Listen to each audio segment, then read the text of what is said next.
Now it's time to meet our first 2022 SCI Idealist Award recipient.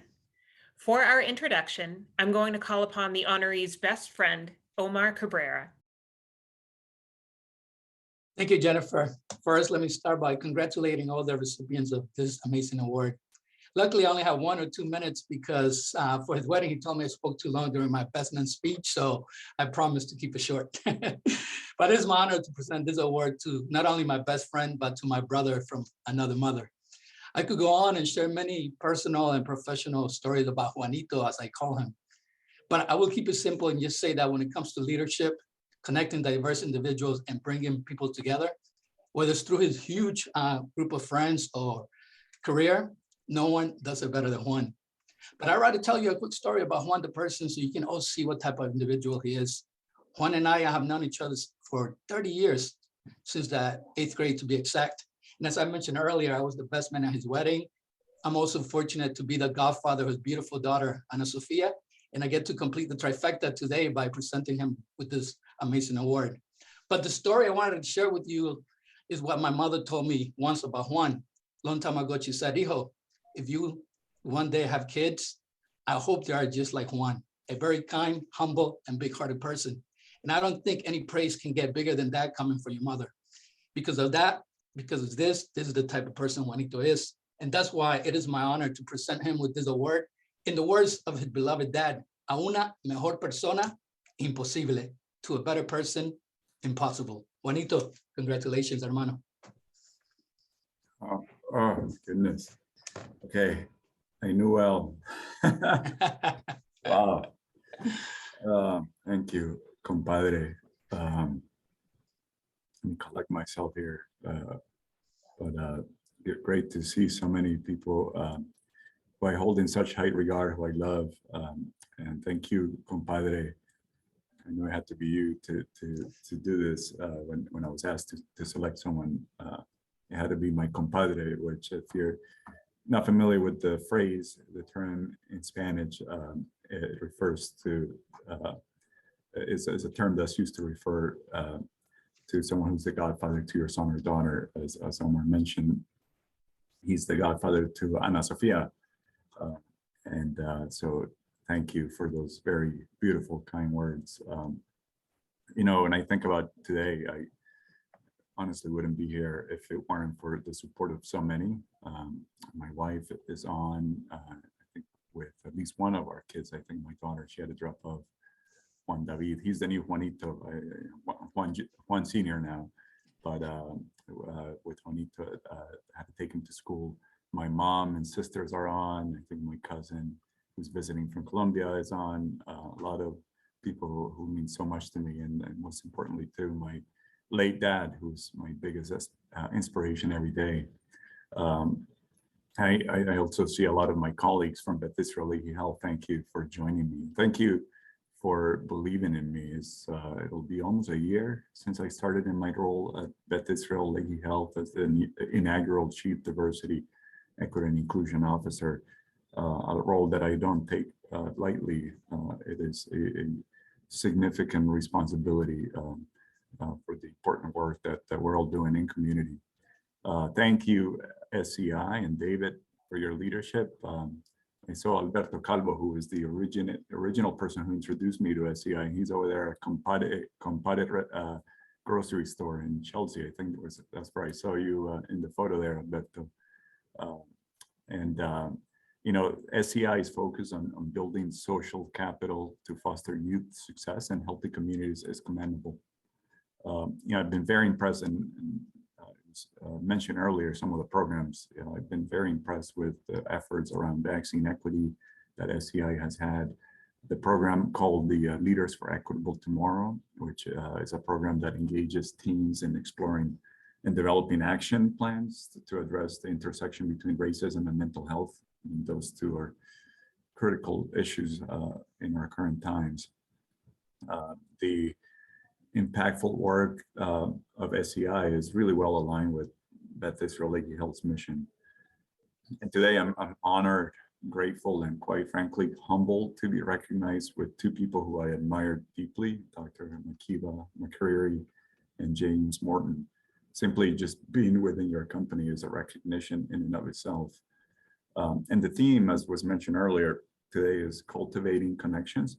And it could not be a better way to celebrate the great work that SCI does, bringing people with diverse lived experiences towards a common purpose for strengthening communities. Cultivating connections is frankly the only way I've been able to get to where I am today. There have been too many mentors, friends, bosses, colleagues who along the way have opened up their networks to allow me in. I think of friends who allowed me and my family in when we first came to the US from Colombia in 1990 to live in a crowded apartment in Brighton.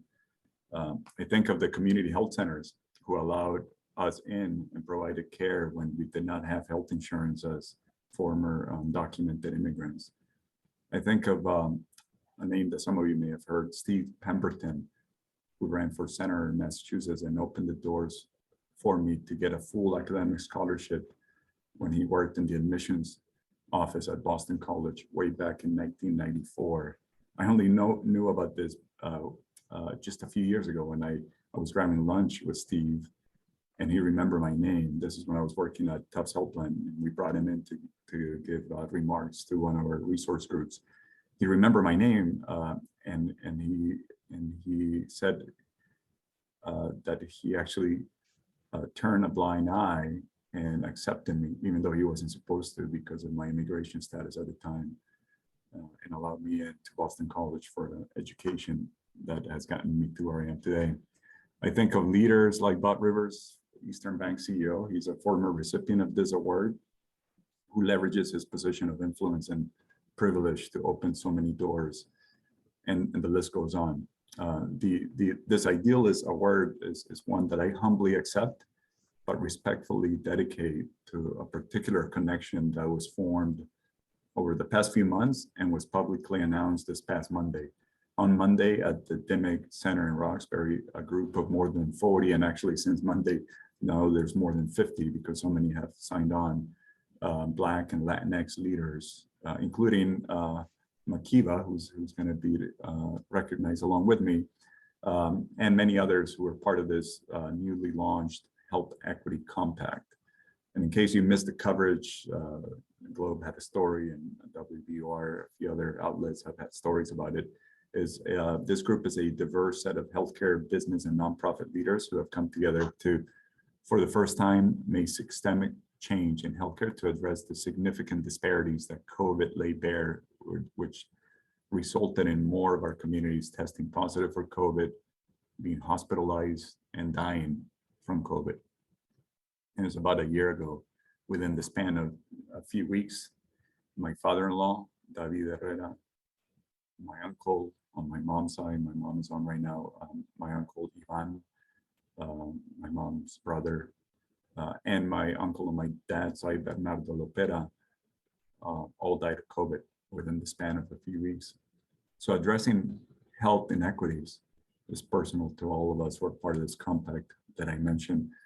So I dedicate this recognition to the Health Equity Compact because it exemplifies what SCI is all about, cultivating connections to strengthen community.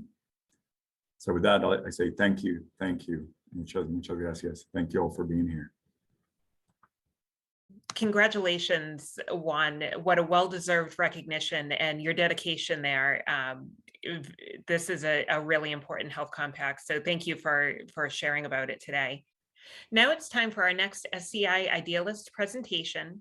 To make the introduction, I'd like to call upon Paul Francisco, Chief Diversity Officer and Head of Workforce Development Programs at State Street Corporation.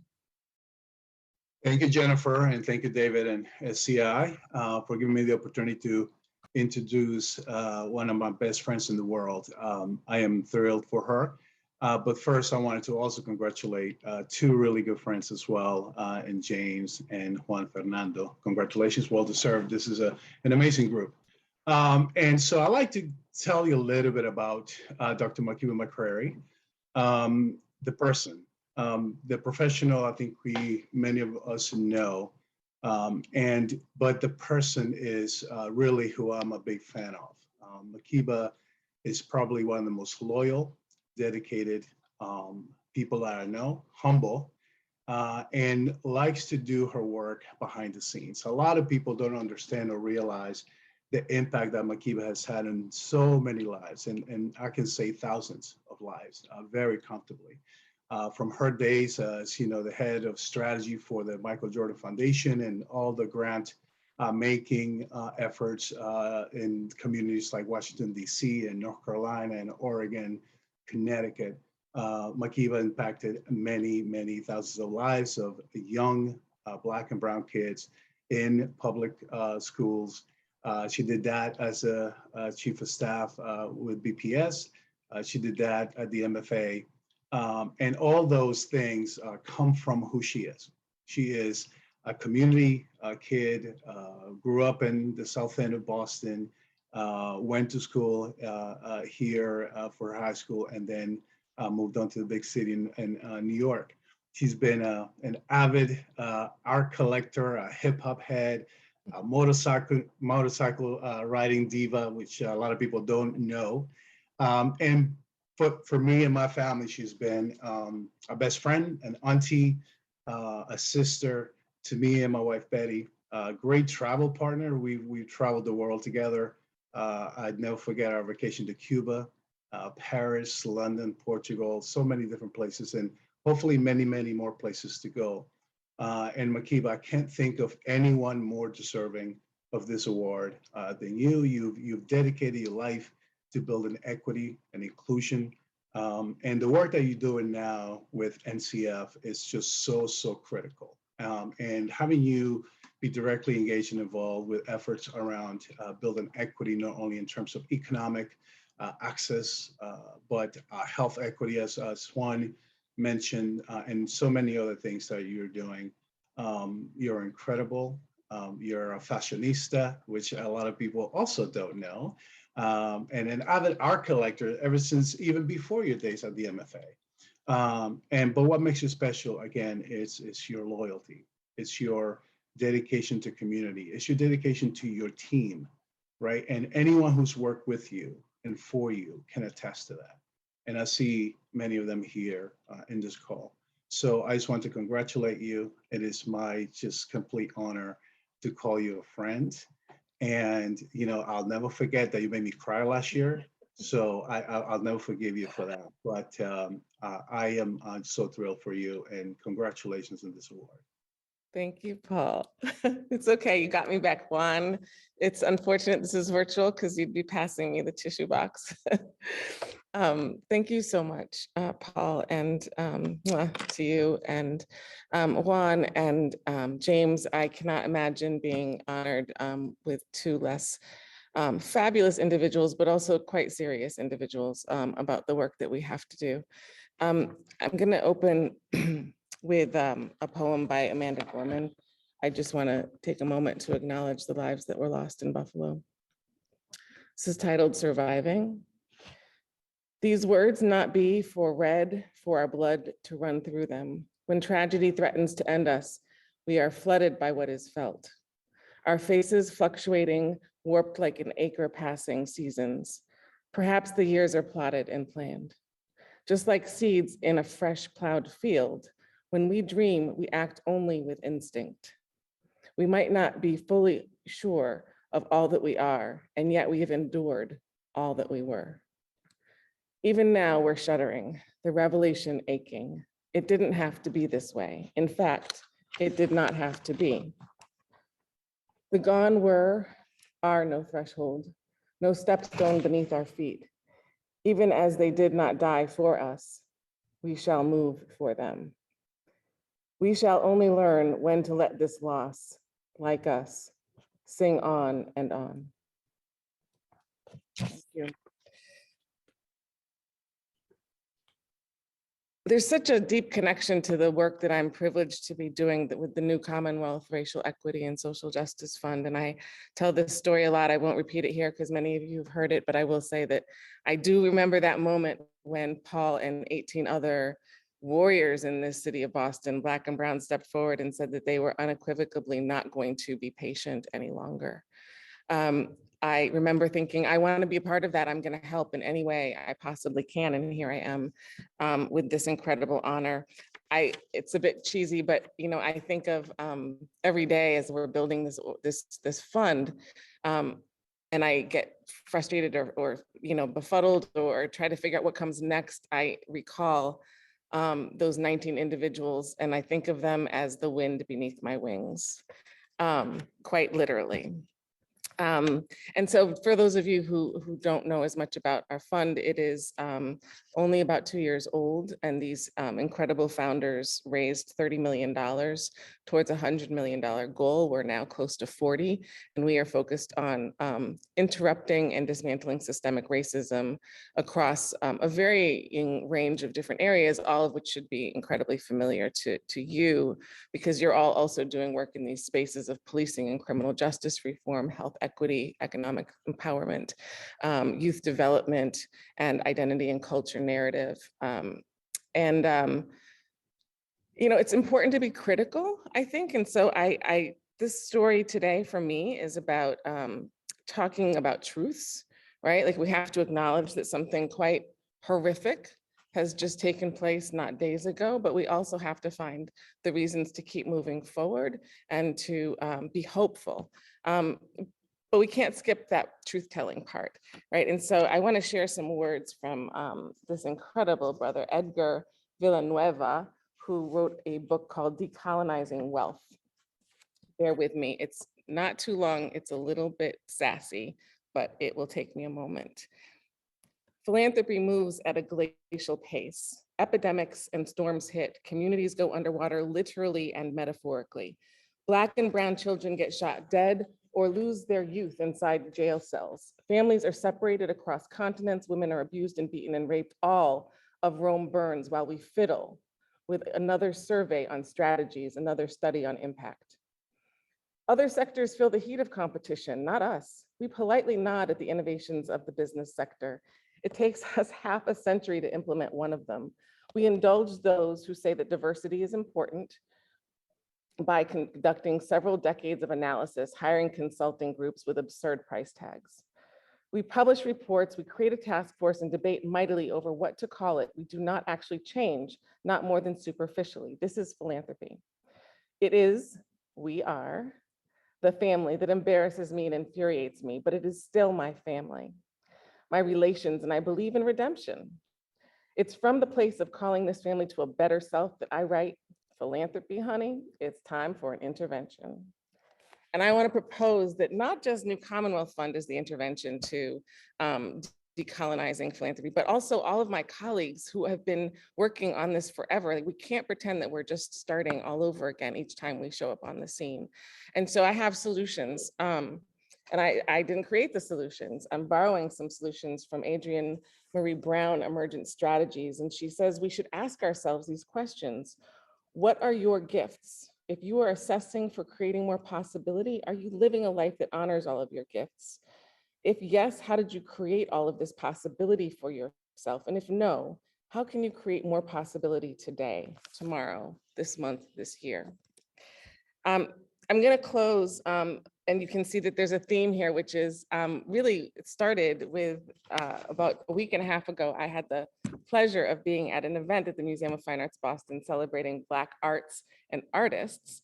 And Portia Yiwola, who is a poet laureate for the city of Boston, she gave a poem in response to a poem that's on the wall at the museum in a collection that talks about what kind of president this artist wants.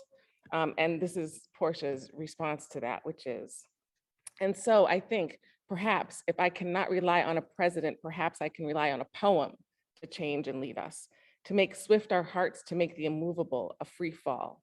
And so maybe what I want is a poem for president. I want a poem for a flag. I want a poem for my mother pedaling each sidewalk. So I will walk remembering. Instead of the law, hand me literature, hand me a bill that is an ode to this body, this life lived. For every TV ad, give me a portrait poem, a love epistle to a partner, gone or still here.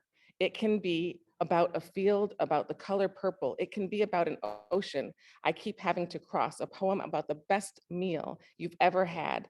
I know it will end hunger sooner than any man can. I don't want a president. Instead, I want a poem, a prayer, a whistle of this boiling heart, a sweet song to whisk us all into revolution. So thank you, SCI, for inviting this platform for us to hold space to talk about truth and reality, but also to be hopeful and to move with urgency. And Paul, I love you and thank you so much for your words. We are a family. Thank you so much, Makeeba, and congratulations on your award. And thank you so much for the poetry that you shared with us. So meaningful and powerful, and never more so than in this moment. Now it's time to meet our final 2022 SCI Idealist. For the introduction, I'd like to call upon Evelyn Cupp, Board Chair of the YMCA of Greater Boston. Thank you very much. And first, I'd just like to congratulate each of the Idealist Award recipients. Sometimes I think idealists maybe get a little bad rap as not realistic. And I think today certainly proves that hope and the hope to make concrete changes in our communities is alive and well in these three idealists. And I think that's just wonderful that you guys are taking the time out to recognize these folks. As chair of the board of YMCA, I am honored to introduce James Morton as who is our president of the YMCA and CEO. James is both a lawyer and educator, having graduated from Northeastern University School of Law and having taught in the Springfield school system prior to his career at the Y. James lives his life serving others, and he's been part of the YMCA movement officially since 2002, serving both in the Springfield and Hartford YMCAs before coming to lead the YMCA of Greater Boston just over 7 years ago. I'd like to say we're smart, but we had some intuition for sure. And when we hired James, what struck us most was his focus on current and potential partnerships and his proven ability to connect people within the communities he serves. Since coming to Boston, James has not disappointed. James has consistently proven the strengths of these partnerships in addressing the needs of our communities. James serves on a wide variety of boards and committees, including the Mass Board of Elementary and Education, Secondary Education, Boston After School and Beyond, My Brother's Keeper Advisory Board, and Beth Israel Deaconess Medical Center Board of Overseers, just to name a few. What we did not know when we hired James was 5 years later, as the pandemic hit, the partnerships he's cultivated, coupled with his agility to focus and his inspirational leadership, would allow the Y to address the most urgent needs in our community. James rolled up his sleeves and jumped right in to lead our staff and organization to scale our efforts, whether it be addressing food insecurity, serving meals to children, elders, and families, creating essential worker daycare centers, or establishing learning centers to help minimize COVID-related learning loss. Being able to meet these challenges and achieve real results quickly speaks volumes to the trust placed in James and his team, because he had been focused on these partnerships and communities all along, not just as the pandemic hit. I believe James embodies those idealistic values that SCI seeks to celebrate today, and it's my pleasure to introduce James Morton. James? Thank you very, very much, Evelyn, for that kind and generous introduction. I want to, in particular, thank you for your service as chair of our board. And I also want to thank you for your daily support of me with your insights and your commitment to our mission. I could never thank you enough. Before I go on with my formal remarks, I want to take a moment to thank Makeeba for drawing our attention to the tragic events that took place in Buffalo this weekend. 10 lives were lost for no other reason than because they were Black. And that is completely and totally unacceptable in this day and in this time. And so we still have a lot of work to do. And I think that SCI is challenging us to do that work together. And so that is their mission, and that is our mission. In particular, their mission is to strengthen community by connecting diverse individuals and organizations through civic engagement. And so we're here to celebrate their mission, but we're also here to celebrate the contributions of a small cohort of diverse leaders who have been provided with opportunities to cultivate connections with other diverse leaders and other diverse organizations. And in that regard, I want to congratulate Juan and Makeeba for their great work as connectors and as servant leaders in the greater Boston community. We are all honored to be recognized as idealists, and we accept this recognition. I accept this recognition on behalf of the YMCA of Greater Boston and our many, many partners.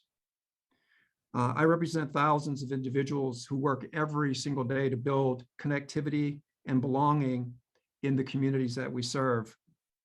We do this by putting people first, listening and then serving, and inspiring hope for a better community for all of us. You know, I therefore accept this incredible honor on behalf of the staff and the board of the Y of Greater Boston, and on behalf of our many partners, on behalf of our connections in the community, on behalf of those we serve.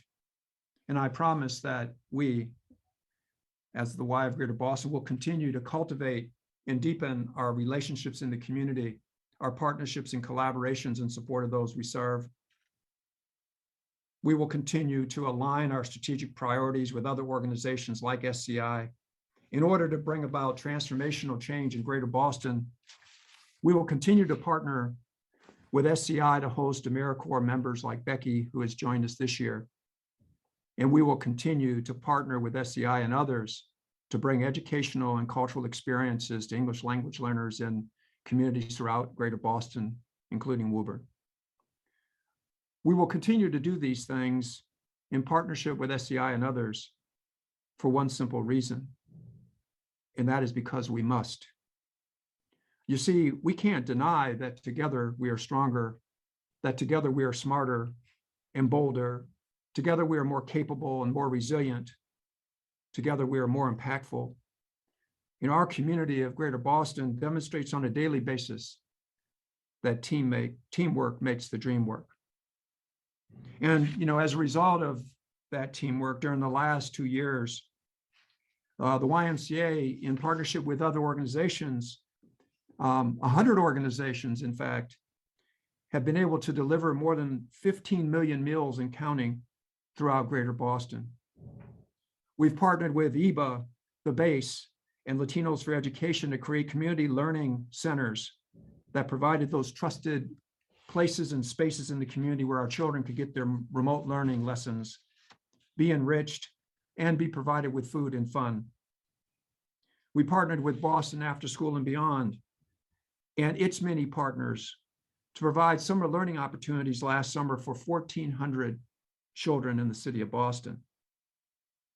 And I could go on, because the fact of the matter is that everything we do at the Y of Greater Boston is done in partnership with others. We do absolutely nothing alone. We do everything in partnership. So connections, the theme of today, is really critically important to us. So in closing, I want to thank SCI for this incredible recognition. I'm honored to be an idealist, and I'm honored to be a part of an idealist community. I want to thank my colleagues and co-workers at the Y of Greater Boston, our incredible board of directors, and our many, many community partners. I want to thank, last but not least, my wife, Dawn Fontaine, who makes all things possible. Those are the real idealists. And thank you, David Crawley and your SCI team, for all you do in support of our community. Everyone, have a blessed day. Thank you very much. Thank you, and congratulations, James, on your well-deserved award. One more thank you to our gold level sponsors, Beth Israel Lahey Health, Cummings Properties, Eastern Bank, Liberty Mutual Insurance, and Point 32 Health Foundation. Thank you all for your support of SCI and for supporting our amazing honorees, Juan, Makeeba, and James. I think you can all agree with me that today was just an outstanding hour shared with some amazing leaders in Boston. So thank you so much for celebrating with us today.